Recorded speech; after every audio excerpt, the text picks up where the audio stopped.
All right, today we've got scraps. We've also got ideas and plenty of them. So today we're going to do an ultimate scrap busting session. My scrap pile here has a lot of different things. We have knits and wovens, we have solids, and we have prints. We also have hand-painted fabric, embroidered fabric, lace, other odds and ends, so definitely should be interesting. Now, dealing with a pile this big can be quite overwhelming. I totally get it. So usually my rule of thumb includes 2 pointers. Number 1, start with a list. With a list of things that you actually need in your wardrobe or in your household.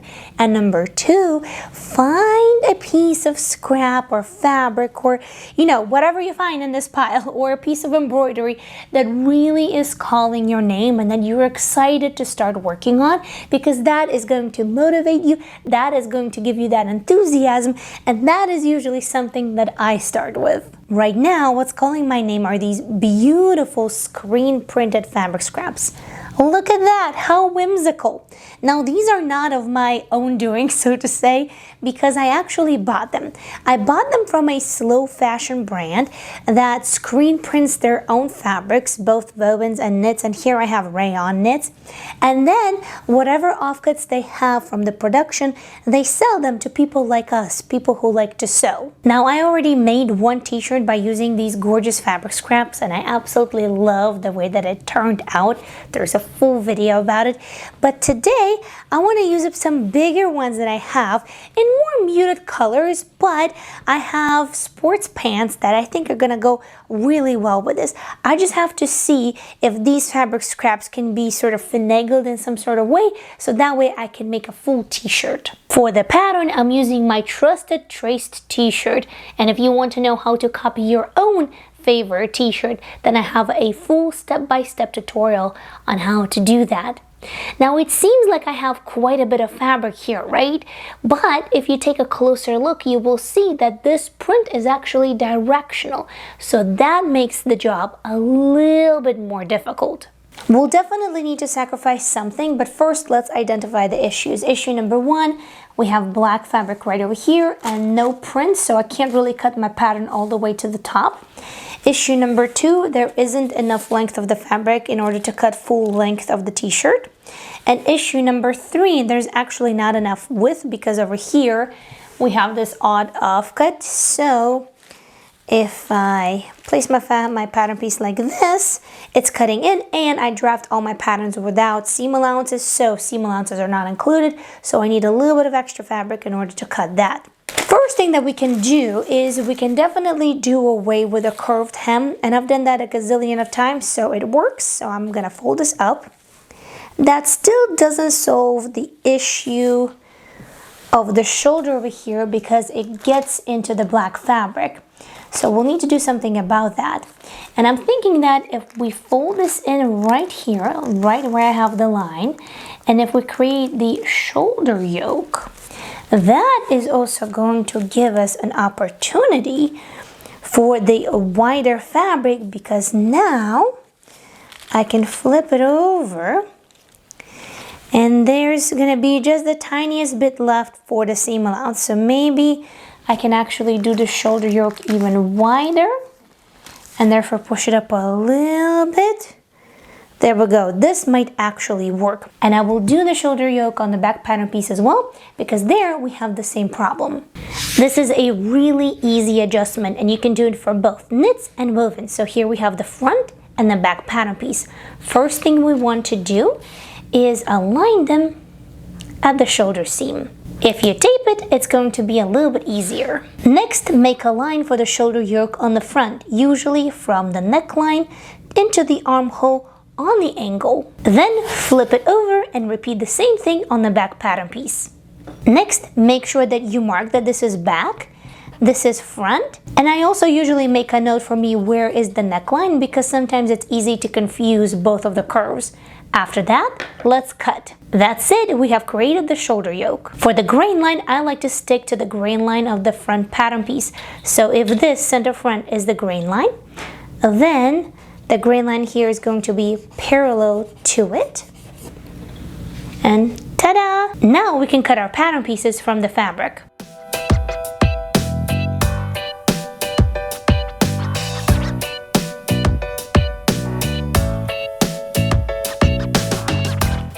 This little corner over here, no matter how much I try to finagle it, it still doesn't actually have enough of a seam allowance. So, still to be determined how I'm going to deal with it, but we're cutting.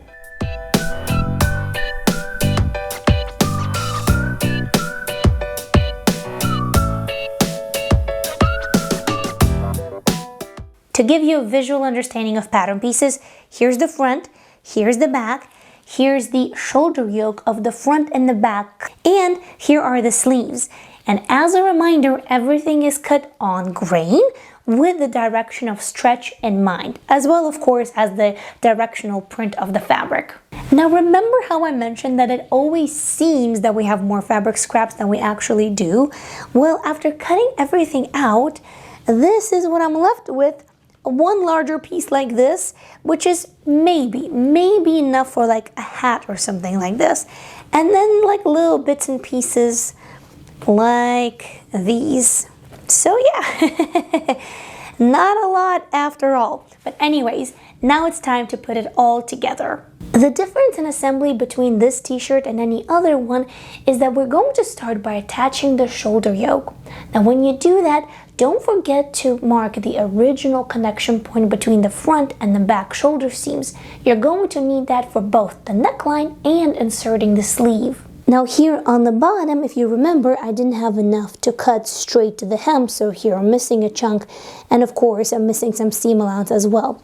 So I've decided from this point right over here to curve in the hem and make it sort of like a split hem at the side seams. So that is going to be the solution. The sewing part is really easy and straightforward. In my case, I'm using a serger and a cover stitch machine, but you can of course do that entirely on a sewing machine as well. And if you need a little bit of help on sewing knits on a sewing machine, then I do as always have a detailed video that is going to help you out. You can find it in the description. When it comes to the neckband, I wanted it to be solid black, so I used an old t-shirt from my upcycle pile. And now, with everything being done, let's take a look at the final result.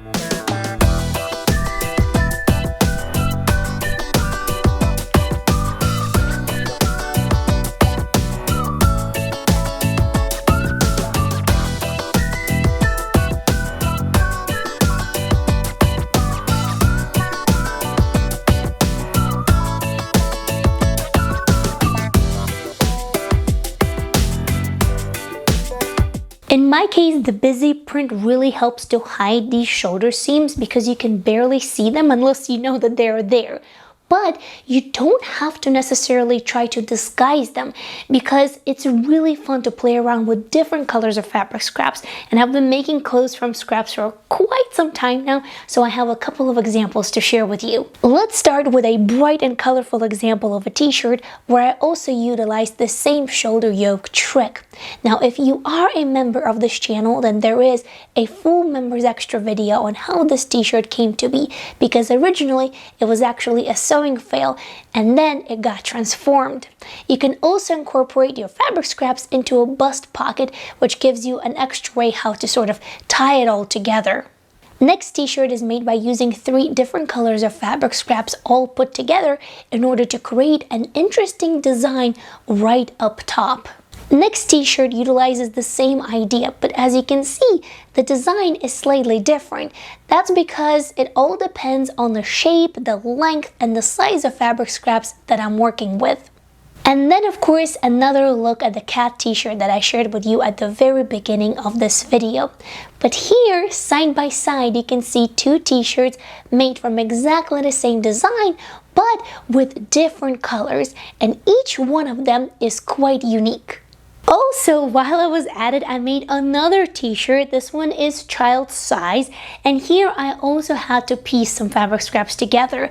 But this time I only had enough for the front pattern piece, barely, and then the back is made from the same t-shirt that I used in order to create this neckband. Now here on the front, As I said, I barely had enough for the front pattern piece. In fact, I had to add a little bit, and once again the busy print really helps us to conceal it. So here, if you turn it to the wrong side of the garment, you can see that this corner is pieced. And although quite simple, I hope that this showed you that you can manipulate the patterns that you have in order to fit the fabric scraps and then make fully functional garments out of them.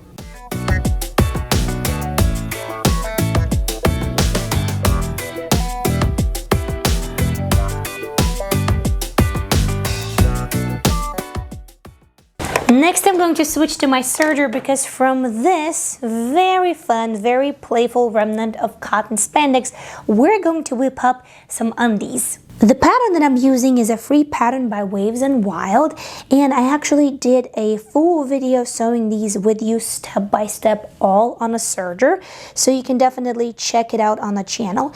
And I'm going to be making these for as a gift, like a little stocking stuffer or a Christmas gift. And I know that it might seem a little too early to get ready for the holidays, but while I'm on a roll, we're doing it. The first step, of course, is to check how much fabric I have, and if I have enough, then for how many pairs. And then, to make it easier to fit the pattern pieces, I also separated the gusset from the front pattern piece. That makes it a little bit easier to piece it all together, and also encloses the gusset entirely. So if you want to know how to do that, again, I did explain this in the original video. I'm making these for a toddler, so by my calculations, this entire piece is going to be enough in order to make 3. Here I have all my pattern pieces cut out, and I indeed ended up with 3 pairs. So now all we gotta do is just put them together. I am using a serger in order to assemble these, but as I mentioned in the previous project, you can of course use your sewing machine as well. Now don't forget pressing, even for small projects like these. Over the years, I have found that it really elevates your sewing and makes the final result just so much more crisp. Now these undies don't feature elastic. Instead, they feature a wide band at the waist and also on the legs. So for those, I'm going to be using fabric scraps, of course, but of a different combination of cotton and lycra. All of the fabrics are knit.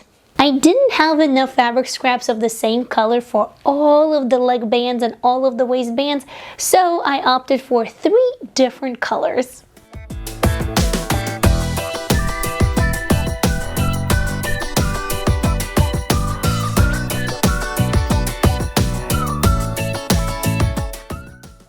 As a result, I only have the tiniest of the fabric scraps left. We can still do something with them, but it's probably for crafting for me and my daughter. And then I have 3 little pairs of undies made up. I think these are super cute, and I particularly like gifts with purpose or useful gifts, so these definitely check the box. Now this next project is also, of course, made from fabric scraps, but I actually completed it a little bit earlier, so not during this scrap busting power session. I actually did that one on my own time, and then in the process I decided to film it because I really wanted to share with you another way how you can utilize your fabric scraps, sort of conceal them a little bit, and make a really nice cohesive garment.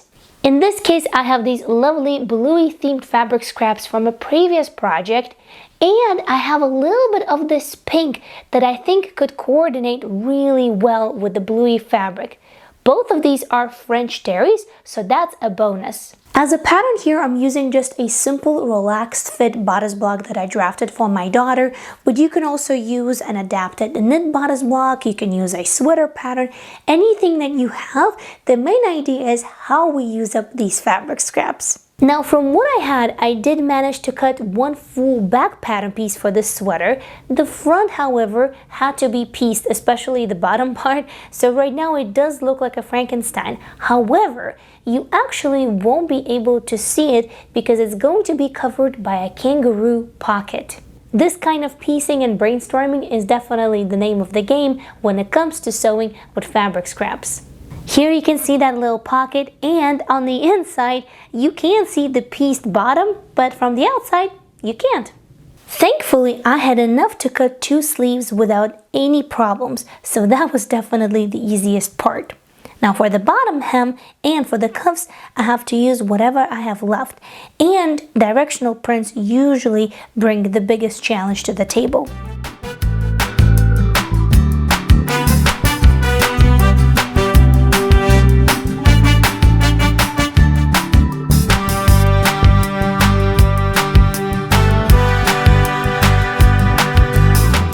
Now as the final touch, I decided to use leftovers to cut cute heart appliques and decorate the front of the t-shirt.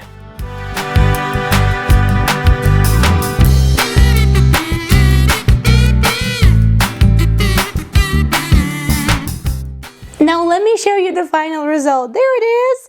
Big functional pockets, cute applique. I think it turned out pretty good given what we were working with, right? And color-wise, it's gonna go really well with all of the other clothes, which means this is gonna get a lot of wear. Alright, next I have linen fabric scraps, and quite a lot of them. And with linen, it's a little hard to see what you have because the crinkles and creases so easily. So first, I'm gonna start by giving them a good press. And then I have on my mind an idea for a really pretty button-up shirt. I got these fabric scraps from another slow fashion brand, so these are offcuts from their production. And as you can see, they vary from narrow to really long ones to slightly wider and some really awkward pieces as well. Now I really want to use up these beautiful earthy tones of pink and this sort of like orangish brown. But today I think I'm gonna go with my all-time favorite combination, which is white with beautiful blue. Once again, it does seem like I have quite a bit to start with, but as we have learned with fabric scraps, it is a game of deception. So right now I'm just trying to see what and how I can cut these pattern pieces. Now the idea is to make a short sleeve button-up blouse that is based on a button-up shirt, kind of like the one that you see on your screens, which was also made from fabric scraps and fabric remnants. I've decided to make the top yoke white and then the bottom blue. So from whatever I had, I was cutting my pattern pieces. I managed to cut the fronts as they are full, but the back pattern pieces I had to split. So here you can see that the back pattern piece is going to be assembled from 3 different parts. I also wanted to add a slightly romantic element to it, so I decided to include this white lace. The entire construction was done on a sewing machine and on a serger, with some parts also done by hand. Here you can see a little bit of the insides of the shirt, and I wanted to point out a fun fact right here on the button placket. If you take a closer look, you will see that I actually used a selvage in order to minimize the bulk on the inside of the button placket, and I would love to encourage you to do the same. So next time you're working with fabric, don't just discard your selvages. They actually have not only sometimes a beautiful visual appeal, but also a lot of useful qualities. Now I did finish the buttonholes, but the buttons themselves will have to wait because I just don't have the ones that I really want here, so that will have to wait. But other than that, the blouse is done. All right, drum roll. And now let's take a look at the final result.